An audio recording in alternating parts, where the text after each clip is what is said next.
ஒருத்தனை எவ்வளவுதான் அடிச்சு அடிச்சு அடிச்சு அடிச்சு கீழே தாத்தாலும் அதை எல்லாம் முறியடிச்சிட்டு அவன் மேலே எழும்பி வாரானா, அது மேஜிக்கு, லக்கு, அதிர்ஷ்டம் கிடையாது. அதுக்கு ரெண்டு காரணம் தான் இருக்கும். ஒன்று அவனோட தன்னம்பிக்கை, ரெண்டாவது அவனை சுற்றி இருக்கிற மக்களோட சப்போர்ட் மட்டும்தான். அது இப்போ நடந்துட்டு இருக்கிறது ஒரே ஒரு மனுஷனுக்கு தான், தளபதி விஜய் அவர்களுக்கு. தளபதி விஜய் அவர்கள் அரசியலில் கால் எடுத்து வச்ச உடனேயே திமுக தன்னோட ஐடிவிங்க பயன்படுத்தி தேவையில்லாத பல அவதூறுகளை தொடர்ந்து பரப்பிட்டே இருந்தாங்க. அவரை எவ்வளவோ அடக்க பார்த்தாங்க, ஒடுக்க பார்த்தாங்க, அடிச்சு கீழே உட்கார வச்ச பார்த்தாங்க. ஆனால் தொடர்ந்து அவர் மேலே எழும்பிட்டே வந்தார். எதனால? தமிழக மக்களோட சப்போர்ட்னாங்க. தமிழக மக்கள் எப்படி சப்போர்ட் பண்ணாங்க அப்படிங்கிறது அடுத்த கேள்வி. தமிழக மக்கள் தளபதி விஜயை நம்பினாங்க. அதுதான் தமிழக மக்கள் விஜய் அவர்களுக்கு செஞ்ச சப்போர்ட். அதனாலதான் இன்னைக்கு தமிழகத்துல விஜய் அவர்களோட ஆட்சி நடந்துட்டு. அதே நேரத்துல மக்களை மதிக்க தெரியாத, மக்களோட உணர்வுகளை புரிஞ்சிக்காத யாராலையும் ஜெயிக்க முடியாது. நீ எவ்வளவு பெரியவரா இருந்தாலும் விழுந்து நாசமா போ அப்படிங்கிறதுக்கு சிறந்த எடுத்துக்காட்டு திமுக கட்சி. நினைச்சு பாருங்க, 2021 மு.க. ஸ்டாலின் அவர்கள் ஜெயிச்சு முதல்வராக பதவியேற்ற போது தமிழ்நாடு எவ்வளவு சந்தோஷப்பட்டது. உண்மைதான் சொல்றேன். நானும் சேர்ந்து தான் அந்த திமுகவுக்கு ஓட்டு போட்டேன். ஸ்டாலின் அவர்கள் ஜெயிச்சு பேசும்போது நானும் சந்தோஷப்பட்டேன்.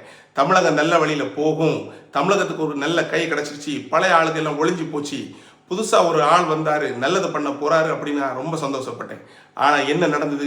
போக போக போக திமிர் பேச்சு, மு.க. ஸ்டாலின் அவர்களோட திமிர் பேச்சு கட்டுக்கடங்காது. அதை நான் எதை வச்சு சொல்றேன்னா, அவர் வாயிலிருந்து வர வார்த்தையை வச்சு சொல்லல, அவரோட அந்த செட்டிங்ஸ், அவங்க திமுக கட்சியோட செட்டிங்ஸ்.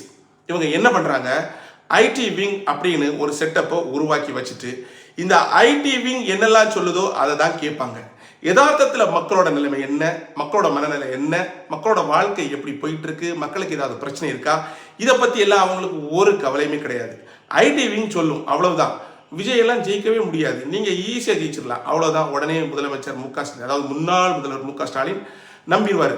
குளத்தூர் தொகுதி இல்லையா, அங்க விஜய் ஜெயிக்க வாய்ப்பே இல்லை. நீங்க சிங்கப்பூர் மாதிரி மாத்தி வச்சிருக்கீங்க, உங்களை மிஞ்சி அங்க எவனாவது ஓட்டு போடுவானா அப்படின்னு ஐடி விங் சொல்லும். முதல்வர் அப்படியே நம்பிவாரு. அதுக்கப்புறம் ஐடி விங்ல இருந்து ஏதாவது எழுதி கொடுப்பாங்க, இப்படி போய் பேசுங்க. இவர் நாங்க பாஜகவின் அடிமை கிடையாது, பாஜகவை நாங்க எதிர்க்கிறோம், டெல்லிக்கும் தமிழகத்துக்குமான போர் அப்படின்னு பேசுவார். ஆக்சுவலி இதுல இருந்து இந்த ஸ்டாலின் அவர்களோட வீழ்ச்சி, திமுகவோட வீழ்ச்சிக்கு அப்புறம் நாம எல்லாரும் புரிஞ்சிக்க வேண்டிய மிக முக்கியமான விஷயம், நம்ம சுத்தி இருக்கிற மக்களோட ஃபீலிங்ஸையும் உணர்வையும் நாம புரிஞ்சிக்கலனா நிச்சயமா நம்மளை அவங்க தூக்கி வெளியே தள்ளுவாங்க. அதுக்கு சிறந்த உதாரணம் இந்த திமுக தான்.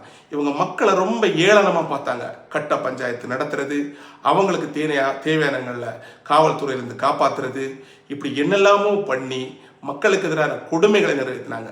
மக்கள் எல்லாத்தையும் அனுபவிச்சுட்டு இருக்கிறதுக்கு இது என்ன பழைய கொடுங்கோல் ஆட்சி காலமா? கிடையாது. இது மக்களாட்சி. நீங்க அரசாங்கம் என்ன செய்தோ அதுக்கு திருப்பி பாடம் எடுப்பாங்க மக்கள். அது யாரா இருந்தாலும், இப்போ வந்திருக்க விஜயா இருந்தாலும் சரிதான். விஜய் சரியா ஆட்சி செய்யலனாலும் மக்கள் அதுக்கான பாடத்தை நிச்சயமா அடுத்த தேர்தலில் கொடுக்கத்தான் போறாங்க. ஸோ நான் இப்போ எதுக்கு இந்த விஷயத்தை சொல்ல வர்றேன்னா, நம்ம தளபதி விஜய் அவர்களோட வெற்றி ஒரு அபாரமான வெற்றி. ஸோ எல்லாரும் சொல்லிட்டு இருக்கிறது இது ஒரு மேஜிக், இது ஒரு அதிர்ஷ்டம், இது ஆச்சரியமான ஒரு விஷயம் அப்படின்னு. ஆனால் என்னை பொறுத்த வரைக்கும் ஒரு மக்கள் சப்போர்ட், ஒரு மக்களோட சிந்தனையினால, அதாவது மாற்றத்தின் சிந்தனையினால தான் தளபதி விஜய் அவர்கள் ஜெயிச்சாரு. மக்கள் மேல அக்கறை இல்லாதவங்க யாரும் மக்களால் கண்டுபிடிக்க முடிஞ்சுது. ஸோ இதுல இருந்து தெரிய வர்றது, மக்கள் எப்பவுமே நேர்மையானவங்க தான், விவரமானவங்க தான். அவங்களுக்கு தெரியும் யாருக்கு ஓட்டு போடணும்னு. இந்த மு.க. ஸ்டாலின் திமுக ஆட்சி மாதிரி மக்கள் அறிவில்லாதவங்க சொல்லிட்டு தெரியுதாங்களே, அப்படி கிடையாது. மக்கள் எப்பவுமே அறிவார்ந்தவர்கள். அவங்களுக்கு யாரை தேர்ந்தெடுக்கணும் அப்படிங்கிறது நிச்சயமா தெரியும்.